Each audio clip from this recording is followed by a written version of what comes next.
Which science, by definition, allows for more than one opinion. Otherwise, you merely have the will of one man, which is the basis of cult. If it's not in frame, it doesn't exist. I'm as mad as hell, and I'm not gonna take this anymore! I'm funny how? I mean funny like I'm a clown, I illusion? Where you been? Drunk. Wendy, darling, light of my life. What is your one purpose in life? To explode, of course. I like death with sex. How about you, Casey? You like sex with death? Yeah, so fuck up and die. Shall we? Shall we talk about it? Yeah, let's talk about it. I know. I'm interested. You're like, you're cold. I think you already know. All right. I don't know. I know. I haven't. God, did I do my letterbox for Hunt? I don't think I did Hunt for Red October. I know. I've been kind of bad about my letterbox lately too. Yeah, I've been really slacking on the old letterbox. I know. I've been trying to. I'm like, I always got to go through and be like, did I get everything? Have I watched stuff, or am I just like a fucking like time is an illusion and just slips away from me? Well, I never think about it until we're sitting here, and I'm like, well, I don't really have time to go through and thoughtfully talk about it. Of my give a coherent post, but whatever. It's fine. Go on over to the letterbox. Yeah, that'd be fun. Yeah, see what we've been doing. We haven't done training day yet, so I know that this is the Cult of Cinema Knowledge podcast. Jordan, Levi, this is your training day. I'm about to school you on what it's like to be a corrupt cop. Yeah, come with me and take me under the wing. And sometimes you just gotta roll down the window and you gotta sniff out the. You gotta sniff out the city. And sometimes you gotta smell that city. Sometimes you gotta get all up in the city. And gotta really be a wolf. give it a go. Yeah. Sometimes you gotta do that. So we're just gonna go. I'm interested to see your first impressions because it's like I can tell by your face. I can tell by your stupid hipster face. You can that tell you're just by the like, way that it is. I know. You can tell by the way the movie is. Well, no, already what I know. my opinion's going to be. But you're wrong. I know. Well, and actually, I will. I mean, I have. It's a little more neutral. So I know. Let's get to it, though. I feel your eye roll from here. Is all I'm saying. I know. Yeah. I mean, I've got some things I like and things I don't. But sure. Yeah, sure. The plot. Yeah, let's just run through it real quick for the folks at home and for you in case you've forgotten. So, Training Day follows Officer Jake Hoyt, played by Ethan Hawke.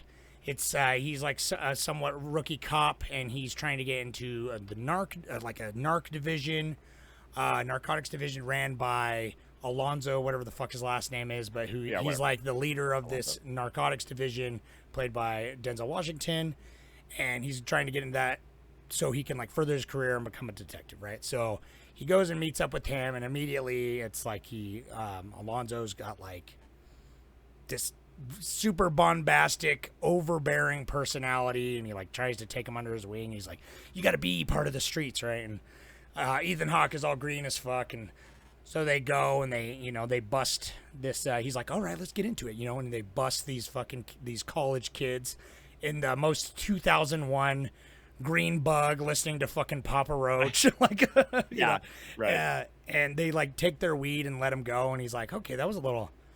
Ethan Hawke, a lot of his face in this movie is like, boy, that was a little rowdy. That was I know, it's like I've been in the force for a year, but jeez, God, I've never seen an officer act. That's not protocol. Like that. That's not protocol. That's not. Yeah, I've never actually even considered that the police could do this at all. And thought about he's still green. He's got his blinders on, man. So anyway. They go and then so Alonzo's like, hey, if you're gonna be a good narc should love narcotics and you should smoke these drugs. And he's like, I ain't gonna smoke these drugs. And he's like, no, you are gonna fucking smoke these drugs. And so he makes him smoke these drugs. He peer pressures him into it. It was exactly what my mom was so afraid of that happening to me in high school. It's like a guy's gonna draw a gun to your head and make you smoke PCP. Yeah. He smokes. He smokes a massive bowl, and turns out, he's like, I didn't know you like to get wet. You want to play baseball, like or whatever. And, I loved all the things. He's like, you want to get whacked, you want to get cracked, you want to get slip and slide. that Like, PCP slang, yeah, it's great. Yeah, So, yeah. and then so he's like, oh, what? You gave me PCP, which red flag. I mean, there's red flags everywhere, but so they go to this dude's house, fucking Roger. It's like some connection that Alonzo has, and they go and they're like shooting the shit with him for a bit. And he's like, some old drug guy, and he's like got some connections to like he's like an informant or whatever. So, and then they go, and he's still tripping. He sees some girl about to get raped in an alley. And he's like, wait, pull the car over. I'm a fucking hero. And he stops and runs out. And he gets in the fight with these two crackheads. And he gets his ass kicked. But he like fights him off eventually. And then saves the girl. Alonzo comes up and they let him go. And the girl goes away. And she's like, my cousins are in a gang. And she fucks off. And don't forget. Yeah. Yeah. Don't forget. He finds her. He finds her wallet. And he like puts it in her pocket. He's like, oh, okay. But then he's like, you just let him go, and it's like his catchphrase is like, he's like, you want to go to jail or you want to go home, all that. And then that's a great line. It's great for sure. Yeah. And then, there's like it's just like the movie just like kind of keeps moving. So I'm trying to remember all the beats, but anyway, they're like going out through the day. It's a 24-hour film too, which is great. I know, right? Yeah, I love it. Yeah, and I'm pretty sure Snoop Dogg's next, right? So it's like yeah. Right. Then you kind of learn more about the narcotics and how Denzel works. Yeah, they're tracking down the Snoop Dogg's in it. They find more. He's like finding a connection to Snoop Dogg he's finding someone up the chain, and then they go to the next guy up above. They go to his house while he's gone, that he knows about, and they serve a fake warrant. And things are moving too fast for Ethan Hawke to like really catch what's going on. But they serve this fake warrant that's just a Chinese takeout thing. And Alonzo's doing some shady shit and stealing from this house.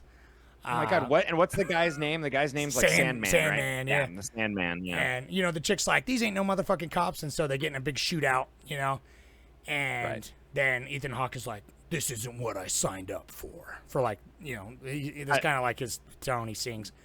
And then Alonzo's like, hey man, this is what it is. You can go fucking if you can't handle it, you can go be a fucking pencil pusher, or you can go help that cop over there who's changing a tire, or you can, get on the real level. As he says later in the movie, he's like, this is chess, this ain't checkers. You know what I mean? He's like, this is the long game, right? And right. He's like, I put away, 500 million hours of my record. hours. My record speaks for himself. So Ethan Hawke's like, all right, okay, I guess. Give me a beer. So then so he kind of gets settled in, and then they go to like the Bloods territory, to see like his bigger connection, and that's kind of Alonzo's like hangout. He's got like a girlfriend there, and it's like his alleged son, right? That's there, and Ethan Hawke forges a little bit of a connection with this kid briefly while they're there, and then they go meet up with like these three big wigs, and this whole time like people are kind of alluding to problems that Alonzo's been having, that he had like you had a big weekend in Vegas, I heard, and the Russians, and so they're kind of alluding that it's like you owe the Russians money and all this like shit, and he's like, don't worry about it, and he's like, okay, so you guys are gonna let me do this thing, like give me the warrant, because one guy's like a judge or whatever, one guy's like a fucking like they're all shady in the system, fucking high uppers, and so the money he stole from Sandman, which is $40,000, he puts in like the judge's car to get a warrant, and so he basically buys the warrant to serve a warrant on. He calls up his cop buddy friends, and they're like, all right, it's a go, and they go to his buddy Roger's house that they were at earlier, and he's like, what the fuck are you doing, Alonzo? And he's like, hey Roger, sorry bro, we gotta take your money, because he knows he's got also, he digs up $4 million out of the floorboards, and then it's like it's pretty tense, and he's got these guys, Dr. Dre's there and everything, and the bad guy from The Mask and everything, but like then Alonzo shoots Roger in cold blood with a shotgun, and then they're all like, okay, let's set it up, here's how it happened, all these decorated police officers say this, new guy shot him coming through the door, and he's like, you better take your cut, newbie, or how do we know we can trust you, or whatever. And he's not about it. And so obviously Ethan Hawke is like freaking out, but he gets kind of talked down from like shooting Alonzo. He's definitely getting to his breaking point. And so Alonzo's like, all right, man, let's just go home. They do their reports or whatever off camera, and they're like, all right, let's get the fuck out of here. But he's like, hey, man, you got PCP in your system. I've been plotting this all day, and so if you don't go along with it, I've been plotting this for weeks. I will burn you, newbie, because I'm a fucking decorated police officer and everything. So he's like, "Meh." And so they go to some other gangster's house, and then Ethan Hawke is hanging out at this gangster's house, and they're like, oh, Alonzo's just taking a shit. Come play cards with us. He's playing cards with these gangsters, and they're like, let us see your gun, cop. And he's like, okay. So he gives his gun to these guys, unloaded at least, but still. He unarms himself, and then something shady, and Alonzo left him there. And turns out that they're going to fucking kill him, and they drag him into the bathtub, and, he tries to fight, and, there's a whole kerfuffle, and Tuco's there, and fucking Dr. What's-His-Nuts from Sunshine's there with a mustache. And Smiley, I was like, who is this guy? It's the doctor from Sunshine. It's the doctor. Yes, thank you. I had to look it up because I'm like, it was driving me nuts. I was like, who is that? Driving me nuts. Yeah. Thank you. Yes, Sunshine. God. Canada, what do you see? Yeah, what do you see? Yeah. Yes. Okay. Cyril. Yeah, Dr. Cyril. Anyway. Cyril. Thank you. So he's about to get wasted in the bathtub.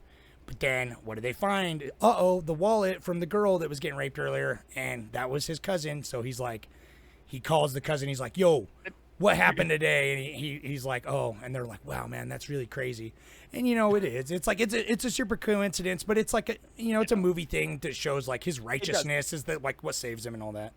Yeah, of course. It flows really well for a 24-hour movie. It works. I like that. It works. It's a tense scene. It's silly, but it works. It's set up well enough that my suspension of disbelief is there and the fact that Tuco's all like, "Whoa, man, this is a fucking crazy world, bro," or all that. Did you ever get your shit pushed up? Anyway. That's like one of the most I'd rather him say, "You ever get raped in the ass?" I know. You're brutal. Pushed in, dude. I don't know, man. That was wrong. I know, right?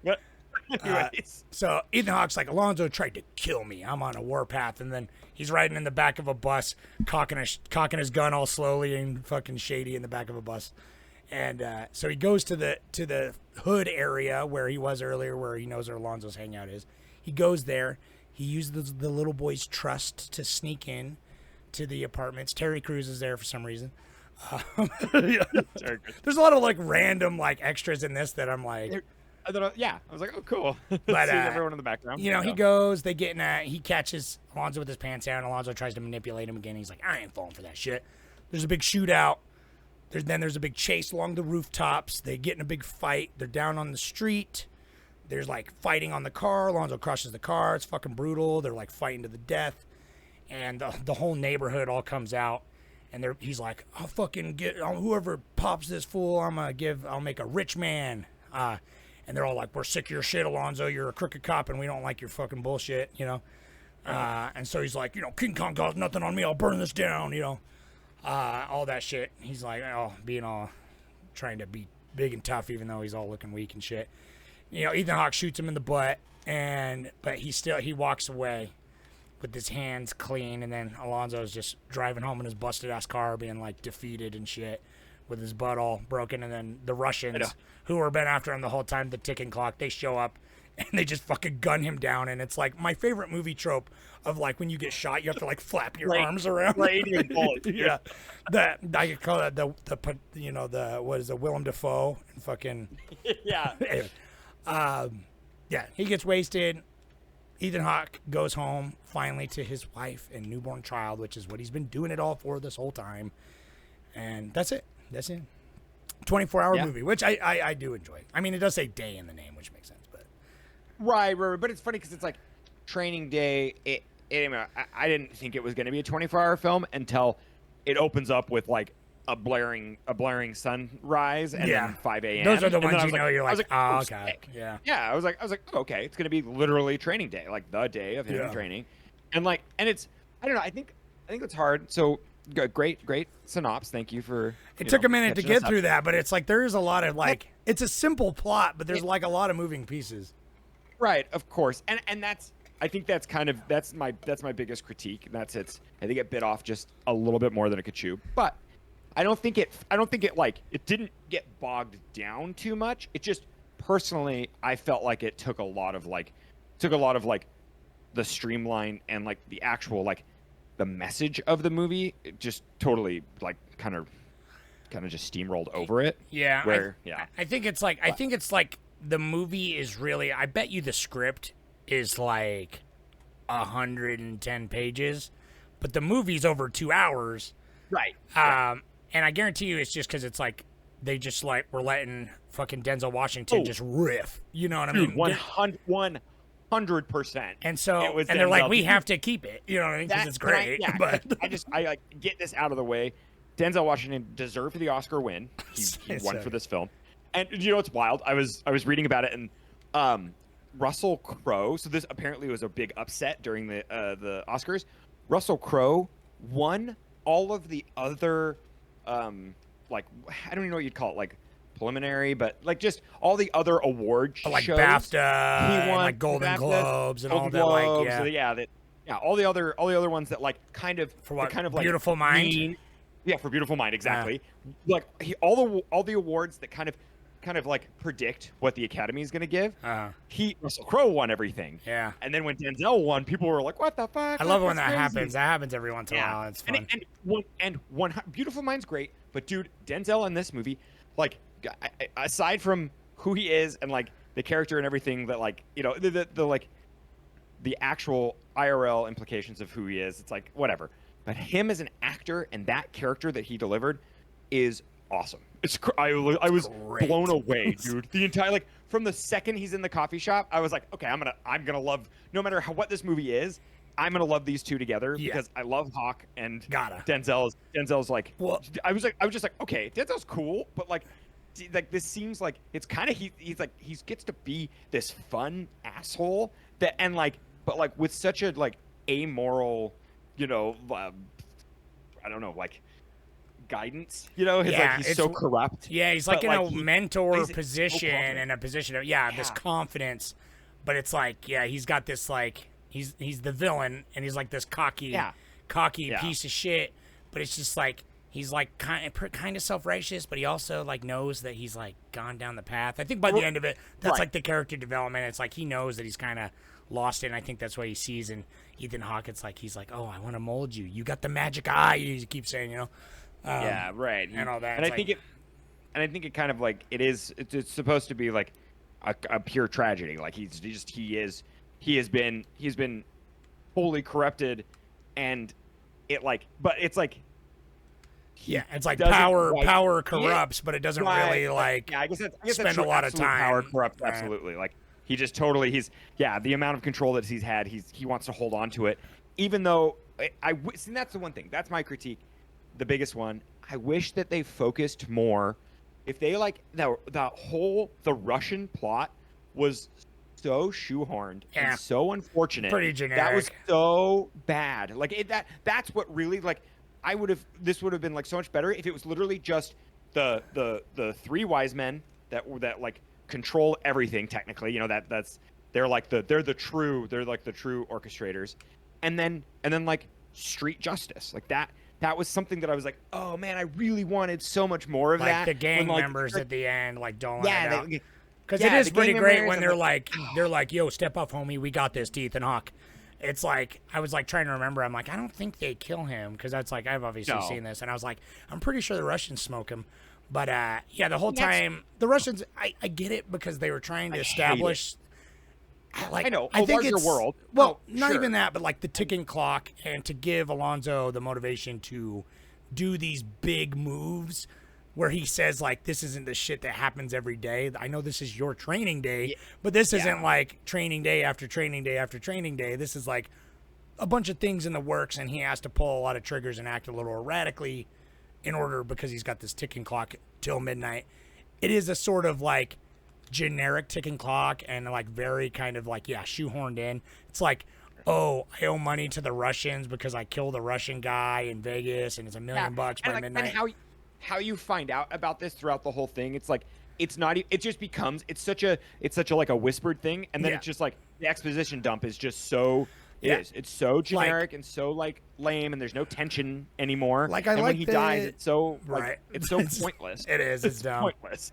Like I knew he was gonna die, obviously. Like from the the first time he does something corrupt, I was kind of like, oh, something's gonna happen to him, obviously, because that's just the kind of movie that it has to be. But Yeah, like I'm glad that like Ethan Hawke wasn't the one to kill them, but he still stood up to him, hold his grounds, proves he's a wolf, but he's not the same kind of wolf you are. But yeah, street justice would have been a much more satisfying ending. And I understand the need for the ticking clock, but it does feel like they're just like, I don't know, because it's like I like that like Alonzo's scheming and he's got to like rip and run and like steal from the Sandman. Like I like that, but I just think the reasons could have been better, or I don't know.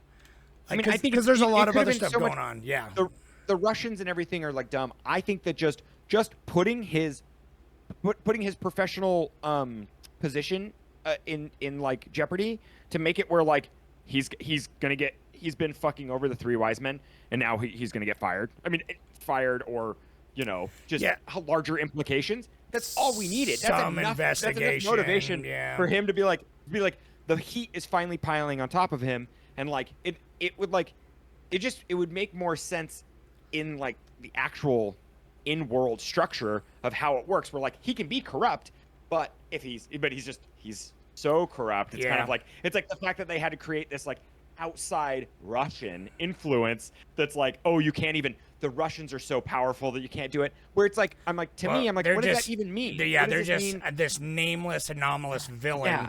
And literally they just are faceless with hockey masks and machine guns at the end. I know. Well, do you know apparently you can see the three wise men sitting in one of the cars because the alternate ending was they were going to show up to Ethan Hawke's house and do the exposition dump there again to be like, we knew about the duffel bag of money that he had. We're here to take it. We want to cut you in. And Ethan Hawke had to like stand up to them. And like, and it's like that whole, like there was going to be this whole thing. And I'm like, I feel like that's what happened is like this movie was going to be so much bigger. And then he was like, no, but I want to make it a 24-hour film. And so like, I feel like it does feel like the conspiracy of everything like kind of got away from itself. Yeah. A little bit. Cause it's like, that also added to like the bloat, I think, a little bit, because it's like that is kind of my problem. It's like I do think like this movie just kind of kept going. I think every part is important. Like I don't think there's any parts that drag.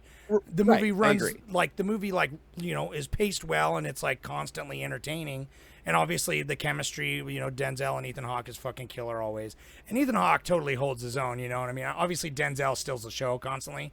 But for, Ethan Hawke, he's just always good, man. And it's like he starts off as such just like a basic dude, but then like he really comes into it and has his moments, man. Ethan Hawke always crushes. But I kind of wish that Ethan Hawke was a little darker. He still didn't need to be corrupt, but it was like I guess it kind of worked actually, because it's like the whole time I was like, oh wait, like are they gonna reveal that Ethan Hawke has done some fucked up shit?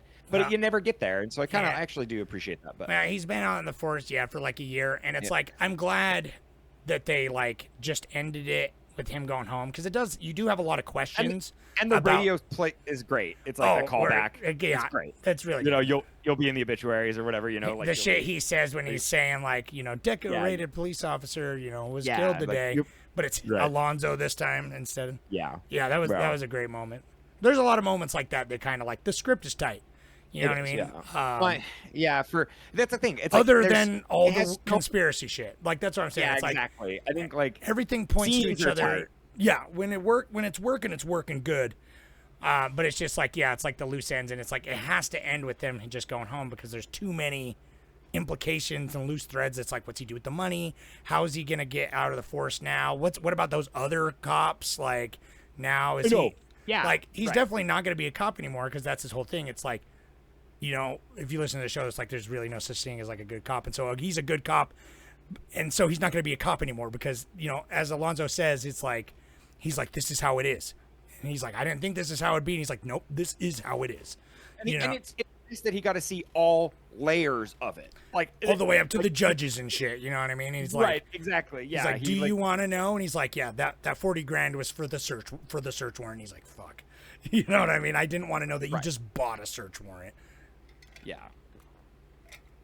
But yeah, it's it's cool, man. Like I don't know, because that's the thing. It's like, but it is. I think it fits nicely with dad movies because the plot isn't. It's like everything gets answered nicely and kind of wrapped. It's a don't overthink it kind of movie though, because it's like the kind of movie that it is. It's like the plot is there. It's all serviceable. The Russian stuff is agreeably lame. But it's completely, it serves the plot enough to just move it forward. It's very much like a MacGuffin of a ticking time bomb type of situation. It's the Libyans, Marty, you know what I mean? Like, whatever, you know what I mean? Like, right, exactly. It's just like, oh man, I don't know. That's just the one thing I can't. We can just move past it. I can't really. Alonso getting shot. Yeah, Alonso getting shot up by them doesn't feel like a satisfactory ending to like what is in the plot. It should have been the street justice more. Him getting the comeuppance. I didn't need him necessarily getting like killed per se. I mean, it like with the Russian thing, like the movie has, with everything we have in the movie, what we watched, it does have like a fitting end essentially. And it's very like, I knew obviously we knew he was going to die once the Russians were brought up and once all that is there and it, but like. It was weird that he stayed. That was a big motivation that I didn't understand. Maybe for the kid, I guess, but he had 4 kids, it said. So it's like, I kind of, I understand, like, we weren't really supposed to get to know Alonso at all. But it was kind of awkward to be like, every time they were at the, like, safe house, quote unquote, with the little kid, and the other woman, I'm like, was that his motivation to stay and to try to pay off the Russians? I mean, like, obviously he wants to stay in his job and he likes power. He likes his position of power. Of course, yeah, that's all of that. He doesn't want to lose that, so he'll go to like any ends. But like, it was just weird. If he had the money to pay him off, and I guess that would make sense though if like the 3 wise men wanted to kill him to just have him out of the picture. That would have been. I feel like that would have been a little more satisfactory of an ending. To know there was the conspiracy, like kind of some internal betray, like fucking one of his crooked cop friends got paid and like just takes him out of the end or something. Even him getting killed though is brutal. It's hilarious. It is hilarious. There's quite a few times there was quite a few unintentional laughs in here for me. Just because it's just like, him just like, I love that. Just the trope where you just got to be like, blah, blah, blah, blah, blah, like so much for arms in the air, fucking flapping. Dude, I was cracking up when Ethan Hawke, when they're in the chase scene and he jumps, and then he's like hanging. Yeah. And I'm like, this is rough, dude. It is like, it totally takes the momentum out of it. I understand, like it's supposed to be like him struggling to get up and stuff, and it's like to give Alonso like a head start, and then it was cool to have him like jump off the balcony, I guess, like off the building onto his car, but like him just hanging there, how it was shot, I was like, this is so silly. Yeah. He like drops his gun. I feel like Ethan Hawke was in real life, like as they're shooting it, he's like try to look cool, and he's like, fuck, I dropped the gun. Don't worry about it. It'll be cool. They'll edit around it. All right. I don't know. It's like, but when it comes to like pure filmmaking, I actually really liked how it was shot. It's so indicative of the times. Yeah. Like that early 2000s. It's got that high saturation, and a lot of zoom ins to like a quick pan cut, like that kind of like style where it seems faster. Great momentum, and a lot of it was because of Denzel Washington, obviously. But it's like the editing and everything, like the needle drops and like everything, like really kept the momentum moving, and like it had a great pace, even though it was like sort of long in the tooth. But it's like, the reason why I liked it so much, it's like, it's just pretty straightforward. Like, it's like, I'm not overthinking it. This is just a kind of a popcorn movie for me that's just like a little bit grimier. Like it's got, I appreciated that. Yeah. It's a little bit more mature of a popcorn movie. You know what I mean? It's rated R for sure. Yeah. That's like, right. Yeah. But like the scenes of tension where it's like, there were several scenes where it's just like him playing cards. Like the second time they go to Roger's house, like there's so many scenes where I'm just like, the tension building is so good, and then it's just like when it finally pops off when he like shoots Roger with the shotgun, and it's like, oh man, I'm there for those moments, and it's like, and I could listen to Denzel just monologue all day, dude. Denzel, I can listen to him monologue all day. It's bonkers. I really can't get over it. That is it. Like I'm sad that like I didn't like the movie plot overall because I just honestly I like the whole time I'm watching it. There's like 40 minutes into it, and I was like, they could do it. They could just have this movie be the rest of the movie in the car and him just driving around, Can and you they only imagine? get out of the car like 3 more times or See, something. that's our hipster that's- fucking like. I They're know. like, I That's want a like- movie that's like like 24 slackers or hour. Yeah, that's just Denzel Yeah, Washington and Ethan Hawke smoking PCP, driving That's our around. Linklater. Yeah, I know. Well, dude, yeah, and like doing window deals and shit. Like him, if they stayed in the car the whole time, I mean, that would have. I know it's like I know you can't speculate. It gotta probably get would have this- been that good. You got the mass appeal because that's the thing. It's like this movie. I know. It hits all. It does. It like hits all the buttons. It's got like you don't. I feel like you don't really see these kind of like grimy or I don't know. Maybe it's just because it's like it's still film, and it's like now every like digital shot like quote unquote thriller just looks that like straight to Netflix just looks all the same to me. And Dude, so yeah, they really do. like this had a very indicative of like the era where it's like you saw a lot of these kind of movies in the 90s. Like there was a ton. No, This is like the end of an era. 2001 when this came out, like this is the end of the era of like this like gritty cop crime, hardcore crime drama. You know what I mean? And it's like fucking Ethan Hawke is like coming. He's like at the top of his game, and so is Denzel. Like I think this is the start though. everything it of does, the, like, it does great. Of the hip hop influenced ensemble cast. I know. Kind of like Broken Family. Like I mean, you know, I don't want to say the Fast and the Furious, but that's kind of like Kind the vibe. of, though. That's kind of the like that's the sanitized version of it. Yeah. But like we got a lot of these kind of movies, and like Dude, like first thing think I it's thought of is fun. Get Rich or Die Trying, the 50 Cent movie. Dude. Like Yeah, that's what right. I thought of. And then I'm trying to think. I mean, is that Fast and the Furious? I swear to God, there's one that's like Alpha Dogs or something. It's not Alpha Dogs. Fuck, dude, I can't think what it's called right now. I can see it. It's got like Ludacris in it. Oh, I can see it. Dude, maybe it is Alpha Dog, which maybe we'll watch it because that's a pool movie. We'll put that on the list. I know, right. But there's just I don't know. There's just those like this. I don't know exactly what the genre is, but I feel like they're like from 98 to like 2006. The movies looked like this. Like that's the genre, and it's just like that style of grimy kind of and like crime, but with like a twist. Because we're not buddy cop anymore. We're there's higher stakes. It's Right. grimier. We got so much shit in the late 90s with like The Matrix. It's like, and like all the shit coming out in like 99 and everything, which was like obviously an amazing year for film. And like, it does feel like that influenced a lot of like, everything's got to have like a kind of like a tweak on it. You know, it's like this, but like a tweak. And so it's like you were getting kind of a lot of, like you got a lot of generic shit too, but like, it's like, I don't know. It does feel very, it's like this movie is like very much in that early 2000s zeitgeist, especially for me. Cause I remember seeing it right when it came out on DVD and being like, I was like 10 and I was just like, whoa, like not like blown away with like, oh my God, this is so good. Cause like I was into movies by then, but like just being like, this is intense. You know what I mean? I'm like, this guy's talking about getting your shit pushed up.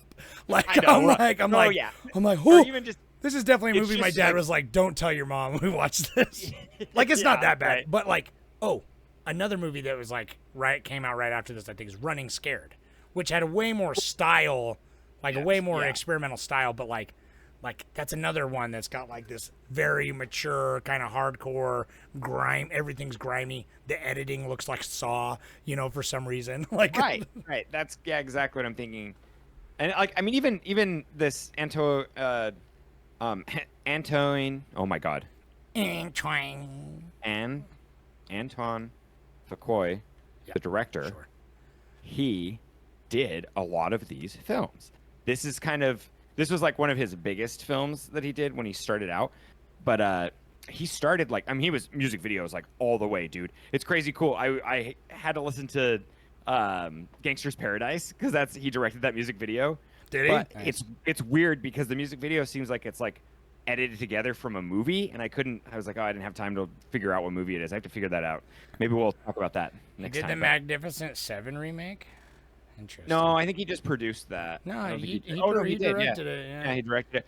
But yeah, but what's funny is like he like this is kind of the movie that he started with, and he 100% is like he did like Shooter and all the Equalizers. Yeah. You know, like Brooklyn's Finest. Like this is his like wheelhouse for sure. And so I just I like. But I this don't has got a dislike this vibe movie. like, because it's like even I've never seen all the Equalizer, but I've seen some of it, and it's like that does feel like a very much chasing the fucking wanting to be John Wick. Everything it like looks. Right. Like it looks very crisp and everything's very clean. That's and Denzel likes too, it. right? Yeah, yeah. For the first one, yeah. You know, I don't know if he's in the like, last, but- yeah, he is in all of them, but I can't like speak to for sure because I haven't seen him. But like, Training Day does very much, and again, partially because of the era, but it's like, it's grimy enough. Like, it's not like so seedy where they're like, feels more grounded. it's for where sure. it That's- does feel like they're in these places. Right. It's shot on like the film for some reason. Like, it definitely feels like they're shooting on maybe a little bit more of like a lower end film stock. Kind of, you know what I mean? This isn't like James Cameron 35 millimeter. Even though it's filmed, it's like what I thought was fun is like, even though it's filmed, it's a 24-hour film. It feels like it's always about 9:30 a.m. It doesn't. the entire thing. I was like, oh, it never really feels like the day. I mean, there's some shots where they seem warm. They but, should have like, got lunch. how the sun is. It like always seems like it's like I know. just kind of like right off the. I know they frickin' should have got some grub horizon. because Ethan Hawke didn't. He had a breakfast at home and he didn't even get anything at the shop. They just had coffee. I know he didn't get anything shop. Well, But dude, and I love PCP that. will So- destroy your appetite, I guess. So Oh, that's true. Yeah. Oh, and he was pounding beer, so he's got That he's is true. definitely. Yeah, he's getting some calories in. He had a good nap. But dude, oh no, I love he ate it. Never mind. He did eat at the house. I forgot about that. He ate Denzel Washington's girlfriend brought him out like Venezuelan food or whatever. That's right. Oh, you're right. Because I remember he I watched this. ate it and he napped it. Yeah. Yeah, I watched this with my wife, and I remember being like, "Man, I want to try Venezuelan food. Why don't you ever let me order weird foods?" And she's like, you know, like, Yeah, dude. No, that sounded great. That food's good. if it makes you feel any better, she didn't like this movie, so Oh, okay. I mean, that's fine. Yeah. she I didn't love finish though, 'cause it. She gave up. It's like Eva Mendes. Like, it's funny because Victoria actually she didn't like this movie, but she watched the whole thing. She like was but it's like we paused and it was like still like an hour left, and she's like, "How?" And I kind of was in the same boat a little bit, where it's like kind of like I know what's gonna happen. Like the movie's not. I think that's what's hard is like this movie isn't like that smart. It just goes. That's why it's like Right. Well, That's what I'm saying. It sets it up. It's like pretty long because by the time you would think it's the climax, when it's like they shoot Roger and there's that whole scene and Ethan Hawke, because that's a huge turning point for Ethan Hawke's character, obviously. And I paused it and because I told Mary she wasn't paying attention. I was like, "Hey, you can go fucking read or something if you want." And she's like, "No, it's okay." And I'm like, "There's still like 45 minutes to an hour left." Yes, She's I like, think that's "Oh." where we stopped too Yeah. around there too. Again, like I'm like, 'cause it he's was still so got to, weird. yeah, he's got to get into the bathtub. He's got to go to the fucking, have the whole shootout and Well, everything. Like, And that's like that. I think that is what's hard. Is like that did feel like a low point where it's like, oh, you don't. And like I guess it's like what sucks is the whole time I never felt like Ethan Hawke was gonna switch or flip over or like fall into corruption. And so I think that's what was kind of hard for me. The whole the stakes were there, and like Denzel was threatening. And that, like, in that scene when he has the shotgun on Denzel, and that was like the one time where I was kind of like, okay, I can see him. Like, he's like, I know he's not going to kill Denzel Washington, clearly, but he might. I mean, that's when he maims him later, sure. But at that moment, I kind of felt like I was like, oh, like he might like kill one of the bad cops, or he might like. He might try to turn him in or something, and like fucking who cares about his PCP or whatever. Like, yeah. I thought like, oh, okay, this is going to be a turning point for his character to do something more. And then he just kind of like goes along with it. Well, that's right. Even though the bathtub scene is super intense and the card scene, like I like that scene a lot, but having come from obviously this crooked house, he just like the fact that like, it's like he's naive at the beginning and he's slowly being like, okay, he's falling into it. This mentor, he's very convincing. He gets you to do all this stuff, go along with it. And he keeps convincing you that that's how it is. This is how it is. And you never think he's gonna like flip, but it's like he could be pushed into it long enough that maybe he'll go that route and be that kind of person. But he obviously gets to a breaking point at Roger's house when he witnesses just cold-blooded murder and straight up lies. But then the next scene, he's just like, oh, okay, well, let's just go into this gangster house and then like just hang out with these gangster guys. Like, this is part of the day. He just seems, I'm like, I don't know. That's what it feels like. Yeah, it feels like those scenes should have been split. Right. It seems like too chill, and like he's suddenly back to being dumb and naive. Where it's like I thought we were past that, you know? Because it's like as much as I like that scene, I was like, what? He's like giving his gun up and everything, and like a minute ago he's like, I'm gonna fucking bury you, Alonzo. You know what I mean? And all this shit. Like he's not like okay, buddy, but now all of a sudden he's like, oh, Alonzo's taking a shit. I guess I'll play some cards, you know, with these guys, and then I don't know. Like, I think it's a great scene. And it's super tense, and those guys are like, you know, charming enough I get it. Like, you know what it was? It's because Victoria brought this up a few times, where she's like, I don't get it. They know he's a cop. Why doesn't he just leave, or why doesn't he do like? It was like. It's not like he's undercover or anything. Right. Like he's like I'm a cop. I don't what I mean I get like right, he's on their territory, on their turf, so he feels like there's like some sort of like hierarchy, I guess. But it felt so weird. They're gonna kill a cop in the street, you know, like they're obviously doing it for a reason. Like, and they might, but like right. And like when they were gonna kill him in the tub, like even that felt kind of weird to where I was like, I guess Alonzo like wouldn't care necessarily, wouldn't rat them out, so like they're gonna do it, but their motivation to kill him was weird to me. I don't know. There's money. Anyways, I think sure, money, great. Yeah. But best motivation of all. I think that's what it is. I think that's what this movie is to me. It's just kind of like, yeah, it's fine. That's it. Great. It's like good. That's all the motivation we need, and that's all you need. It's not like like it needs to be that. The characters, the core characters. I think the characters are good. I do think that. I mean, I do think Hoyt is kind of basic. He's very, like, he does make some weird flip-floppy decisions, but I do think he grows by the end and has some development. I do think Alonzo is a pretty complex character for the most part, even though we don't know much of his, like, home life. I think, like, the decisions he makes and the way that Denzel portrays him and, like, how he is when he's losing power is very interesting, and how he reacts when he's, like, in a situation where he, like, doubles down, but you could see on his face, like, the panic or how he's going to get out of a situation is very good. But like, all the machinations of everything else feels very like, I don't want to say amateur, but like just like kind of mediocre, like very just like by the numbers. Like, like we got just plot, like everything is just there to just move it forward, which is fine. But that's the thing. It's this kind of movie. I'm not expecting some fucking intricate, you know, I'm not expecting like There Will Be Blood or like First Cow or some fucking like in-depth, nuanced character piece. I'm like, this is a crime thriller that is just with a very basic, simple, easy to follow plot, which I kind of think is a requirement for Dad Month. If you need to be able to doze off for a couple minutes and like come back and be able to follow what's going on, no, 100%. To be a dad movie. Exactly. Yeah, and there's just some action, and then Denzel, you know, does and when the shooting happens, you're like, ugh. And you're like, okay. But I do love. I wanted to say earlier that the opening or the cafe scene when they first meet, that is the first scene that was shot through the whole movie, which is something I love, and I wish that like that information was out there more, because I can't. It's hard to find like the first. I wonder if there's ever going to be like maybe like special features or something. We'll have like the casting call or something where it's like the first scene that they shoot, because I love to know what that is. I do too.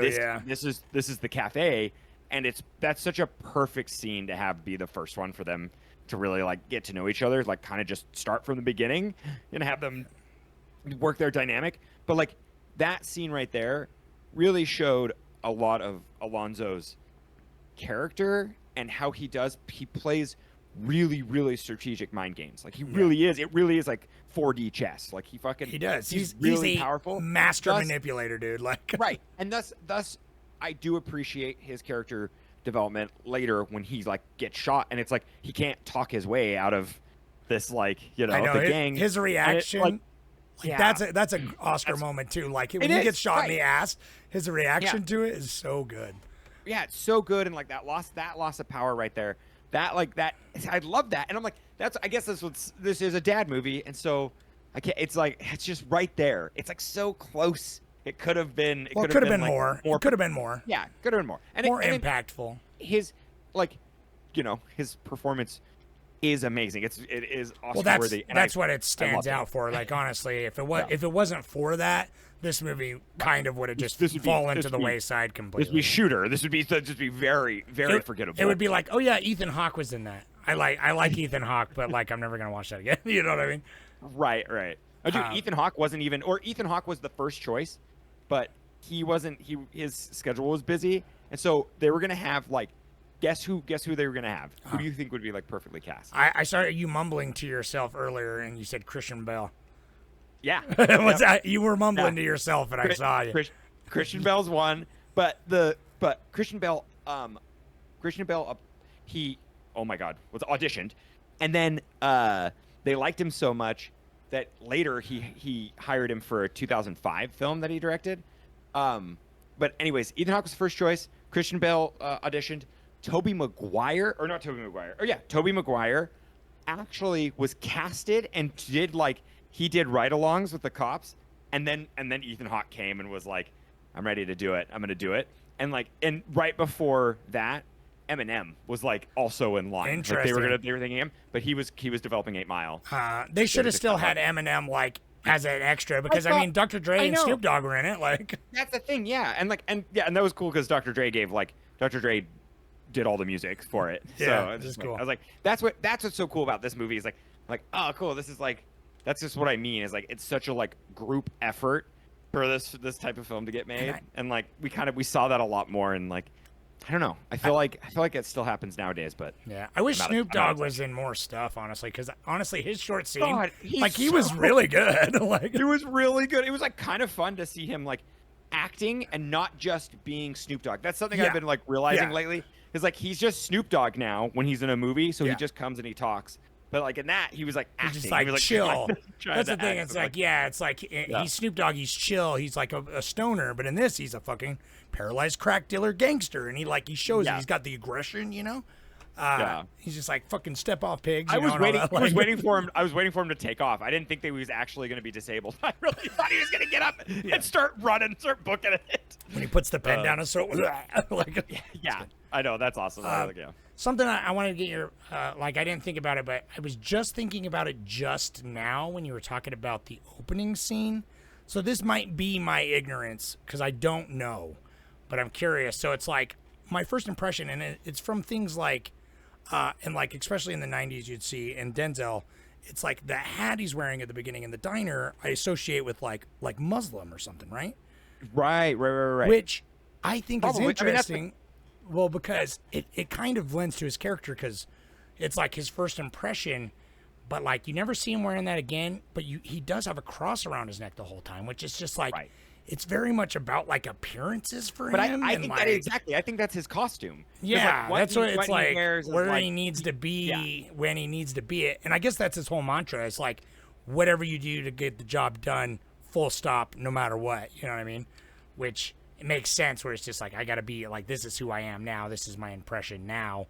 Because it's like his cross, like he didn't strike me as a religious person at all, but he's got a cross because it makes him possibly relatable to some other people, gangsters around LA, most likely Catholic and shit or whatever. But yeah, right. I mean, I think and it's kind of interesting too because like this entire movie he plays like I guess when they stop those dudes in the alleyway, they're the guys in the alleyway don't know they're cops until like later, until like they obviously handcuff them and stuff and like all that. But it's like they're never really undercover, even though that's kind of his division essentially. I know he's like you're gonna have to be smoking PCP or you'll be dead. Yeah, you'll get caught. I would have liked to have seen him have to be that in a moment. Like Ethan Hawke was always just being a cop. Yeah. Yes, it would have been really cool to have a situation where like they actually had to demonstrate the fact that like, okay, we're in Narco and like we're gonna do this. But I mean, I guess it's like it works with the plot because he's trying to get money for the Russians. So it's not gonna take us to another beat. But apparently, dude, have you the director and oh god, I can't remember else. I don't think that David Ayer wrote some of it, but they made a TV series for Training Day. And it's like saw that when I 2011 was or looking something. something up. Yeah. Is Yeah. it just based on the same thing? Just 100%. Yeah, it's How just weird. it's literally like the same premise, but I don't know if it goes someone just trying farther. to copy Denzel Washington's performance? Like, Yeah, Odd. it's like, and because it's Bill Paxton too, which is cool. what? Bill, that's well, weird. I think at a funny twist, get this, Bill Paxton, he plays the corrupt cop, the white guy. I'm pretty sure, and then it's a black guy that plays the like good cop. So I don't know, like Interesting. that's silly. It's only 13 episodes. It probably didn't do very good, and I think it's like CBS or something. So Well, I do like Bill Paxton, but I probably wouldn't watch that. no, I know, and it probably is supposed to take place during one day, which I think actually would be kind of fun to see this movie as a series because I think you could get deeper. But I mean, I highly doubt. Dude, I'd fucking yes. kill myself if I had to watch 13 episodes of a show that took place during one day. I'd be like, you would have to be like basically live. They're just like hanging out, just not saying anything. Like it's like live, actual real time. It'd be like, oh, dude, you think about it. Like The Wire could take place over it takes place over like years, but it's like there are like episodes that you're like, oh, this episode could be like 3 or 4 episodes, and it's just one day. Yeah. It's just I like know, moving pieces. Every time that happens, it's always a little jarring when you're like watching a TV show or something. It's like between seasons or something. Even there'll be like, Yeah. for you it'll be like a year, but then like in the show it's like an hour. You know. Yeah. Right. Right. I guess that's true. That is kind of weird. But This made me want to watch The Wire some more too. 'Cause I know anything what that's it did. That's what I mean. Is like it made me actually like appreciate The Wire even more because of what this like. Where I'm like, oh man, The Wire like The it's Wire's so, got all those moving pieces in like a way that is perfect. right. The Wire shows that like street justice that I like I like a lot more. It shows that, and like The Wire's great because it shows like cops copping, but they're also kind of like. Do you want to just start a Wire podcast? There are fucking college courses about The Wire. No, we can't because I won't do it justice because you know my stance on The Wire. I like it, but I'm not a Wire stan like It's you. because you've only watched it once, fool. You gotta watch. I know. It doesn't really get into your bones until like third. Like it gets in there the first time, but like know. you know, I've seen it know. like 7 times, and every time I it sinks know. deeper into my marrow. Yeah. Well, Anyway, we're running long. We're fucking running long in the tooth now. You tell me how much the money minute. Give me a money minute. I'll give you a Reddit, and then let's say our favorite scenes. It's exactly what you'd expect. It was 45 million. Yeah. And that's like I would have guessed. I would have guessed like 30 to 50. Yeah. Right. Exactly. Yeah, it's exactly like the whole time I was watching this, I was like, oh yeah, it's 30 is what I was thinking. So probably was around 30 and then like distro and everything. But anyways, 45 is what's posted, and then it grossed 104 million. So did great. Yeah, pretty good. I like this movie won an Academy. It was nominated for Academy 7 Academy Awards, I think. Yeah. Or no, nominated for 23 awards, and I think 18 Academy wins, or Academies, and then won the one Oscar, just the one. Which is wild. Which actually makes sense though, because like all the things I was saying earlier. It didn't get nominated for 18. I know, probably didn't. It just says 18 No, wins. Oh, yeah, that's 18. like the most that's ever been nominated in history it's is like like 12 it's or like 13. Yeah, I That's think right. it's actually 14, but yeah, that makes sense. I mean, I remember this movie when it came out. I remember it being like, because it's like R-rated movies didn't make like at this point there was a shift to PG-13 action, especially. So this one was like. This was one for the adult. Yeah, this is for the dads, but like not your wholesome. This is for your, the cool dads. Yeah. Shout out to my cool dad that definitely won't listen to this.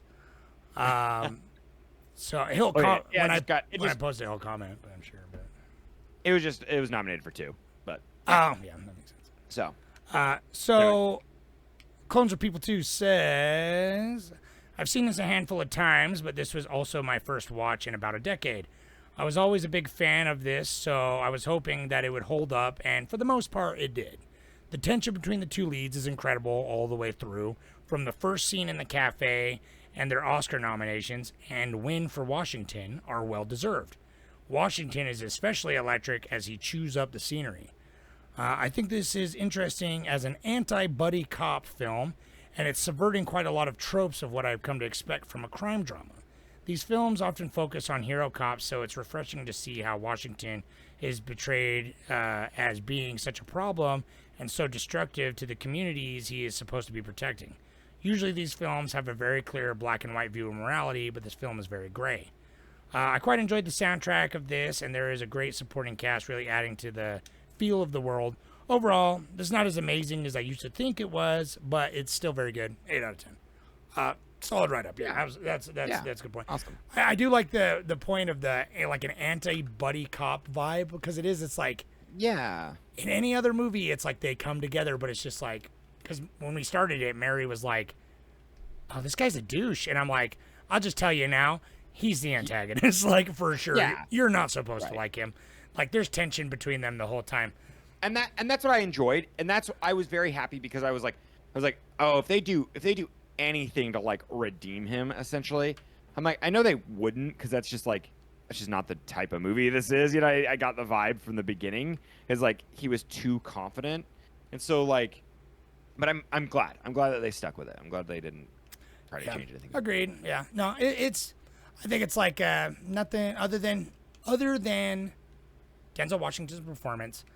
I think this movie is pretty dang good, but I don't think it's necessarily anything special. Is kind of where I'm landing on it. Like I do quite enjoy it. I think it's very entertaining, but it doesn't like live in my brain, and I'm like, oh man, Training Day, I'm thinking about it. It's like while I'm watching it, the scenes are tense. I'm having fun. I'm loving watching Denzel. The only thing I remember is like, God damn, Denzel Washington is a great actor. I should watch more Denzel Washington movies. That's what I kind of take away from it. And then I'm also like, yeah, Ethan Hawke is good and everything. I'm waiting for his big moment, man. Like, anyway, he got robbed on First Reformed anyway. I feel like First Reformed is probably his greatest performance. That was his chance, man. He got robbed on First Reformed. Yeah, and I don't think he'll ever do a project that's like has that much energy. That's not his thing. Like Denzel has like such a presence that like this is a perfect character for him. So yeah, it's like Ethan Hawke is like, he's definitely been nominated a handful of times over the years, and like people recognize what a good actor he is. But yeah, he's much more of like I could see him getting like, because First Reformed is a much more internal, low-key struggle. He's not like as bombastic and like outwardly like, Denzel Washington's like fucking classically trained theater actor, you know what I mean? So, and it shows. But like, yeah, Ethan Hawke, it's like, he's just like Loverboy in the fucking Before trilogy and everything, Boyhood, just being a dad and shit. He is, he's got that. Yeah, he's got that softer dad energy. Like that's how come like his character First Reform is like perfect. So good. It's like Ethan Hawke character. Did you see The Black Phone? Oh yeah. He was. Oh my god, he's great in that, dude. When he's like in the chair, like he's brutal, terrifying. And Sinister, he's awesome in that too. Ethan Hawke rules, man. I'm a Hawke fan. Yeah, of course. Yeah, he's a good dad. Black Phone wasn't all that, but he was great. He was great. Yeah. Anyway, let's button it up. Let's move on. Sure. We could talk about Black Phone in the fucking post show. We can. The post show, everybody. Come check it out on Patreon. If you go to Patreon, you can hear us speak yak at you some more about our other things. Yeah, I got some further comments that I will be bringing up from Hunt for Red October. Things like that, just kind of like things we missed, things to catch up about other movies, just kind of see where we're at with it. So check it out. Yeah, Patreon, check it out. And then also, just while we're at the end anyway, go to the fucking Reddit, vote on the movies this next month. Jordan, I asked him, I texted him, and I was like, hey man, what genre? I'm like, what genre should we do this month? And he's just like, pools. I'm like, what the fuck? Pools? Yes. He's like, yeah, bro, pools. I'm like, there's so many is good everything movies okay? In a pool. There's so many good pool movies. Listen, there's so many good movies with a scene in a pool, and that's fine. I'll take that. So this next month's category is films that have a significant pool scene in them. So go. Let me double check and see that it won. I'm pretty sure we're watching It Follows. Dude, no! I forgot to give you shit over text. I was going to tell you today. We've already watched It Follows. Dude, we've already done it. No, we didn't. I swear to God, we've done it for a... All right. We'll double check it. We'll Double talk check about it in the post show. If I've done It Follows, then we'll do a different one. Okay. If we've done it, I mean, I wouldn't be the first Pretty time sure. I've done that. My brain is folding in on itself constantly. So maybe it's It Follows. If not, it might be one of these other ones. So maybe we'll just fucking flip a coin about it. Probably be Rushmore. Anyway, thank you. Check out the stuff. Come check out. We're gonna keep talking about some more stuff, and we're gonna get to the bottom of this It Follows problem. Yeah. In the Come to post show. YouTube. You can see our faces in YouTube. Like and subscribe. We love you. Thank you. Yeah, if you're at the YouTube, sorry about all the flickering. I don't know what the fuck that's about. I gotta get to the bottom of it. You don't see it, Jordan, but it's fucking something with OBS. Anyway. All right. All right. So long. Farewell. Good night. Goodbye, people.